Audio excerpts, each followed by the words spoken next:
एक दिन गांव की एक बहू सफाई कर रही थी। मुंह में सुपारी थी तो उसके मुंह में पीक आया। उसने गलती से यज्ञ वेदी में थूक दिया।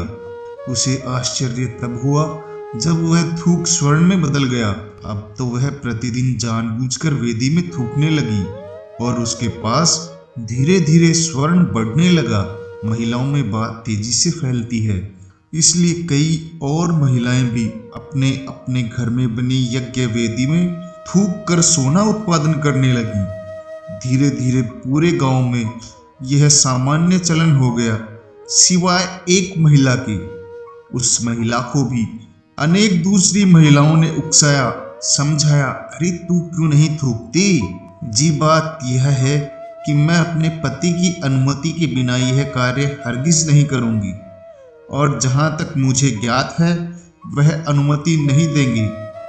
किंतु ग्रामीण महिलाओं ने ऐसा वातावरण बनाया कि आखिर उसने एक रात डरते डरते अपने पति से पूछ ही लिया, खबरदार, जो ऐसा किया तो यज्ञ वेदी का थूकने की चीज है।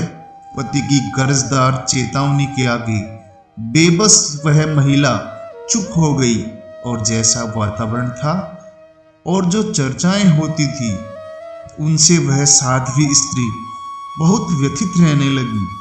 खासकर उसके सूने गले को लक्ष्य कर अन्य स्त्रियां अपने नए नए कंठहार दिखाती तो वह अंतर्द्वंद में घुलने लगती। पति की व्यस्तता और स्त्रियों के उलाहने उसे धर्म संकट में डाल देते। यह शायद मेरा दुर्भाग्य है अथवा कोई पूर्व जन्म का पाप कि एक सती स्त्री होते हुए भी मुझे एक रत्ती सोने के लिए भी तरसना पड़ रहा है। शायद यह मेरे पति का कोई गलत निर्णय है। ओह, इस धर्माचरण ने मुझे दिया ही क्या है? जिस नियम के पालन से दिल कष्ट पाता रहे उसका पालन क्यों करूं? और हुआ यह कि वह बीमार रहने लगी। पतिदेव इस रोग को ताड़ गए और उन्होंने एक दिन ब्रह्म मुहूर्त में ही सपरिवार ग्राम त्यागने का निश्चय किया। गाड़ी में सारा सामान डालकर वे रवाना हो गए। सूर्योदय से पहले ही वे बहुत दूर निकल जाना चाहते थे, किंतु अरे यह क्या! जो ही वे गांव की कांकड़ सीमा से बाहर निकले, पीछे भयानक विस्फोट हुआ। पूरा गांव धूं धूं कर जल रहा था। सज्जन दंपति अवाक रह गए। अब उस स्त्री को अपने पति का महत्व समझ आ गया।